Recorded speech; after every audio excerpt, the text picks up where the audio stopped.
ایک سوال ہے اور سوال بہت ضروری ہے۔ سوال یہ ہے، روزے کی حالت میں کلی کرنے کے بعد منہ میں پانی کے اثرات رہ جاتا ہے، اسے روزہ ٹوٹ جاتا ہے یا نہیں؟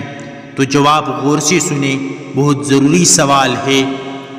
وضو، غسل یا کلی کے بعد منہ میں پانی کی جو تری باقی رہ جاتی ہے، اس کو نگل جانے سے روزہ فاسد نہیں ہوتا، مگر اس میں یہ شرط ہے کہ کلی کرنے کے بعد 1-2 مرتبہ تھوک منہ سے نکال دیا جائے، اس لیے کہ کلی کرنے کے بعد کچھ پانی باقی رہ جاتا ہے، لہذا 1-2 مرتبہ تھوک دینے کے بعد پانی باقی نہیں رہتا، ہلکی سی تری رہ جاتی ہے۔